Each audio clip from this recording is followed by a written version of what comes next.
Yo, what's up, baby? This is Bert Watson, and you're listening to Radio MMA, because this is what they do and why they do it, baby, all night long, because they rolling hard, fast, and on the money. Okay, guys, so let's bring in John Gooden, UFC play-by-play man in Europe. Things are good. You caught me on my holidays, so things are pretty damn good right now. Good stuff. Whereabouts are you holidaying? It's an island near Italy called Sardinia. Oh, nice. And it's hot, as you can probably tell by the massive change in colour of my face. Right. Yeah, for sure, man. Since it's the first time on the show, just talk about how you got into broadcasting. Well, actually, I kind of got into this through martial arts. So I was, or I still am, a member of a team headed up by UFC vet David Lee, and he had his own local show, which a lot of amateurs and some professionals would compete on.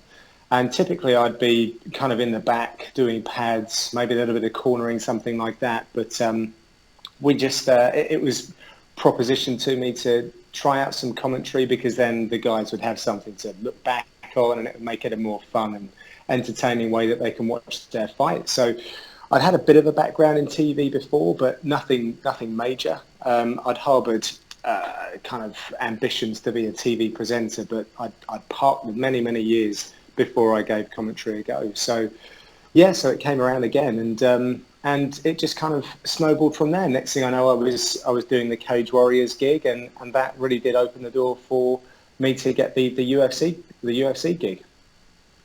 Just a few weeks ago here, we had UFC Scotland. Yeah, that was great. I mean, it was an interesting one for me because I wasn't commentating on it, so I was there as a fan. Sure. And I was kind of sat with the fans for the first time in a long time, which is very unique. I kind of went through the fight week, as we call it, with really weird emotions, because every time I'm there during a UFC fight week, I should be preparing and worrying a whole lot that I hadn't got enough done in terms of preparation. So this time it was just I was doing some stuff, but generally speaking, it was pretty relaxed, and I was able to speak to the fans a little bit more, really take in the occasion, and it was a great debut event. The fans really had a thirst for it. They'd waited a long time for this show, and they really got involved. It was really good. It was really good to sit with the fans and take in the atmosphere. Remember all of the all the crazy nonsense that you hear from the fans as well. Sure. Sometimes that sort of shut out from the headphones when you're in that broadcast position. But it makes the event, doesn't it? You got to have the hardcore fans, and then the fans that are there just baying for someone to throw knees in the most ridiculous positions and stuff like that. So yeah, it was good. It was really good, and obviously when the local fighters do really well, it just adds to the atmosphere, and that's what happened. It was emotional from the moment when Rob Whiteford walked out, and that just kept on building until we saw Joanne Calderwood have an absolute barn burner of a fight. Yeah. So yeah, it was great to be there. Okay, now this was a little different because we had Mike Goldberg doing the play-by-play, Brian Stan on color. Why didn't you and Dan Hardy do the show?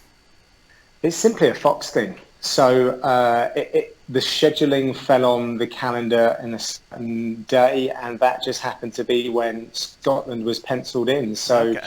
I mean, Dan and I got clarification on that, because obviously, when the UFC rolls into Europe, we're of the opinion that we're going to be working the show. Sure. But that's the second time that's happened this year. We had the big Stockholm event in January, which Dan and I actually did do some commentary for, but there was all sorts of technical difficulties. We just went out to the European broadcast partners, but it became quite a challenging thing from a technical standpoint. So they didn't run that in again in Scotland. So yeah, that's all it was. Dan and I are. You're likely to hear us on Fight Pass. If it's a Fox event, it's not going to be Dan and I, frustratingly. When will be the next time that we do see you and Dan in the booth? We're going to be doing a Dublin show. Okay. So I can't wait for that. Yeah. The last Dublin show was off the scale. Yeah. I will take that experience to the grave with me. It was unbelievable. So I'm really looking forward to that. It's a bit of a long break, and I think we're going to have a longer break still before whatever event it is we work after that. But hey, you know, these are good problems to have. I'm Sure. grateful for any gig that I get inside that position, and yeah, looking forward to what they put together for Dublin. There's been some rumors, Dan's even mentioned it, him making a comeback. What'd you think about seeing your play-by-play man back in the cage?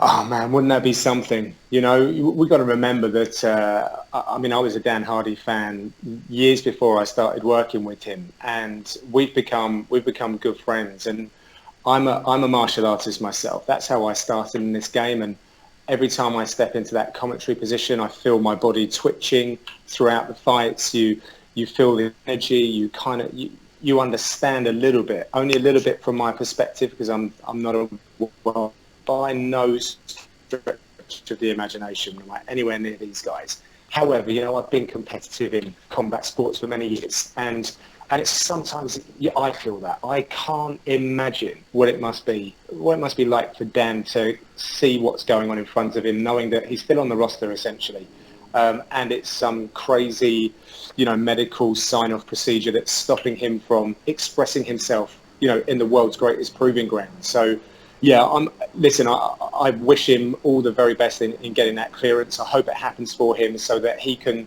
see out the rest of his career and achieve whatever he feels is left for him to do.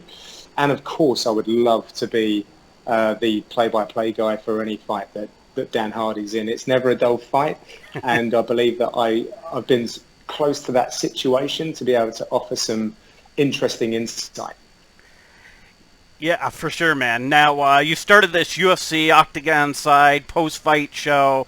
I think the first one was Dan Hardy and Forrest Griffin, and then this last time you had Brad Pickett and Goldie and Stan. Just talk about these. That's it. Yeah.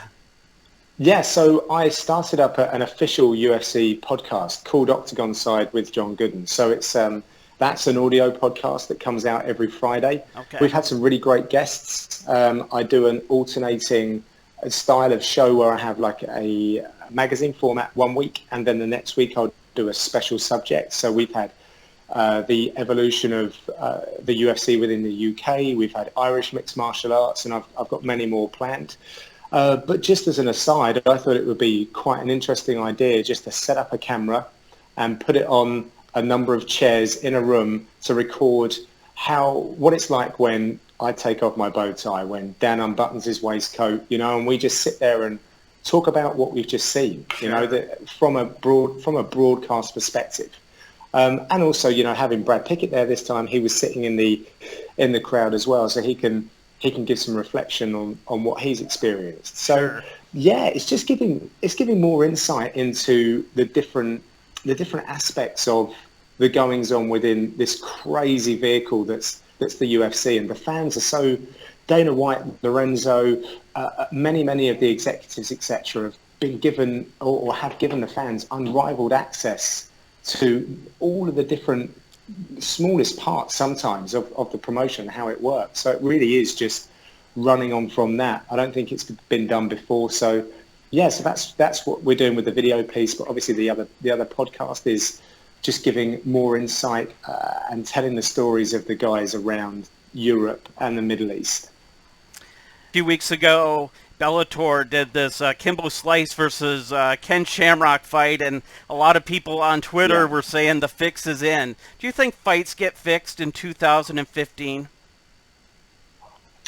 In mixed martial arts, I don't think they do. I think that in boxing, typically they may have had more of those kind of problems in the past. I'm not really across boxing these days, so it's slightly unfair for me to have even said that. But I think that there have been rumours in the past that that's been a part of boxing.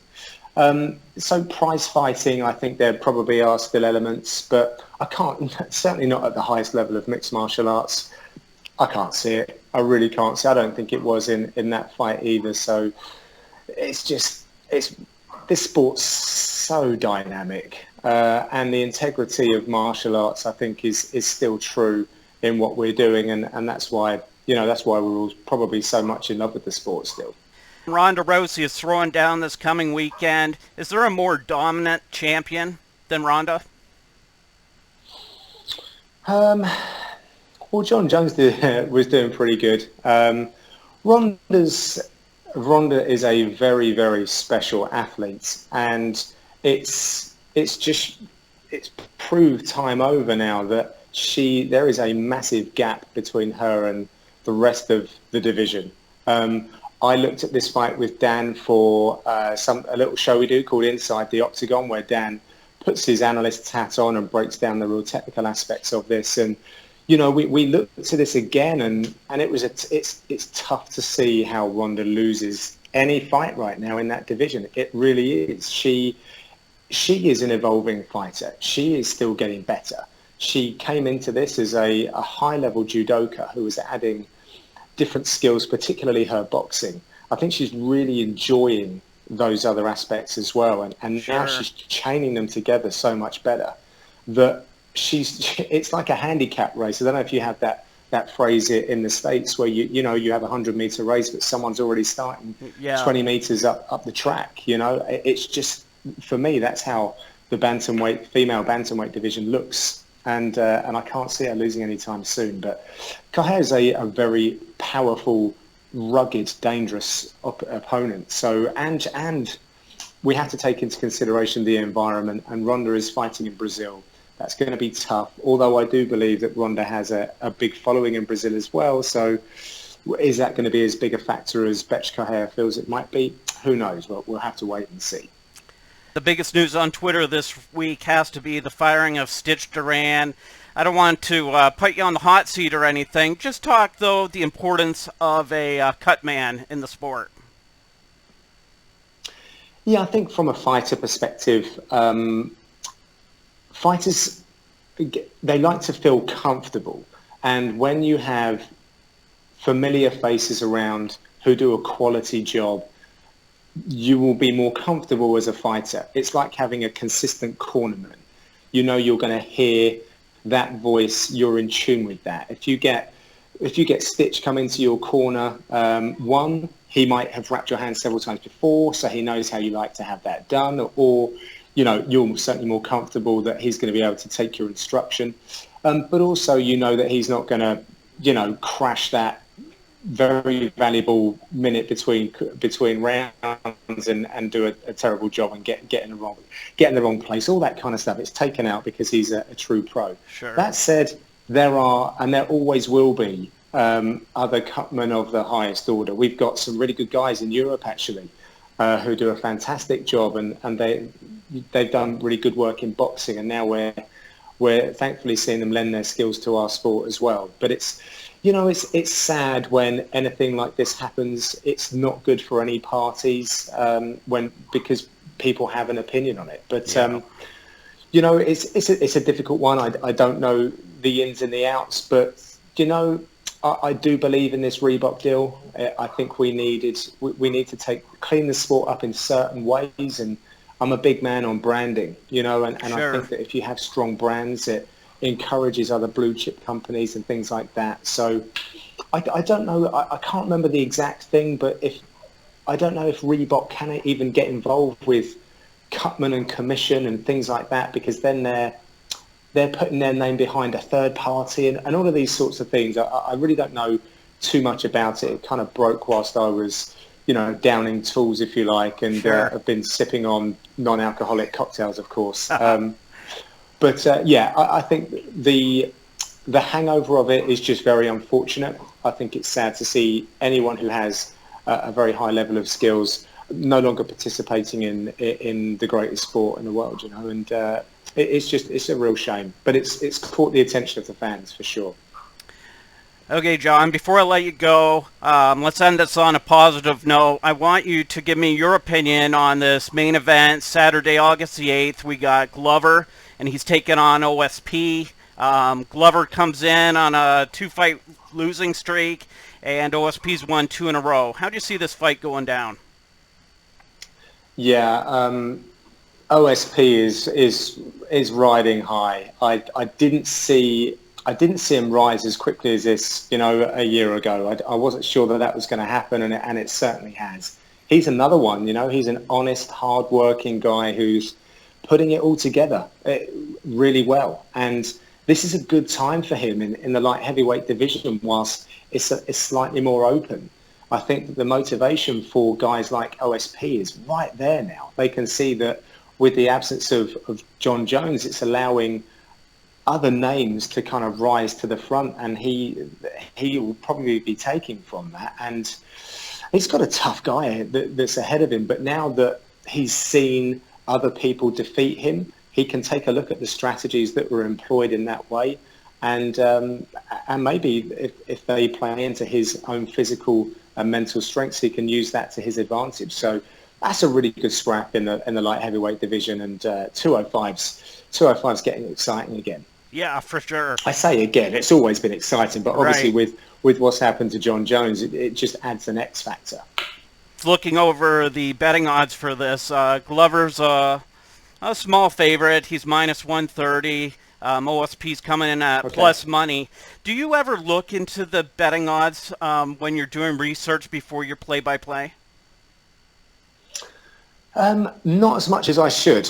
I know that Anik does quite a bit. I know he throws it out on Twitter before, and he does that on the walkouts. I think I need to, or should be doing that. We got different things going on in Europe because Unibet are one of our biggest sponsors. So I'm not sure how much I can talk about the Vegas odds when we've got a strong brand partner there who's sponsoring stuff. So, and also the betting, I think, works slightly differently as well, the way that it's illustrated. But I think I do know who's the favourite and who's the underdog, but probably not. I probably don't go into the plus 150, that kind of terminology. I would say strong or weak favourite, slight underdog, etc. But you've encouraged me to look a little deeper now. Maybe I should speak with my seniors and see how I go about putting that in.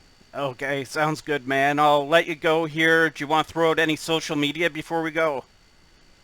Yeah, for sure. Yeah, if people want to follow me during fight week and outside of that, I'm trying to put together lots of different content now, video and audio content. So we've got the Inside the Octagon show with Dan and I, which is actually sponsored by Unibet. Keep checking that out. We've got one coming your way for Correia and Rousey. Also the Octagon Side podcast, that is available on iTunes, SoundCloud, and then we've got the reaction pieces on YouTube. And you can find me on John Gooden UK on all of the usual social media outlets. Thanks very much for doing this. Thank you very much indeed, sir.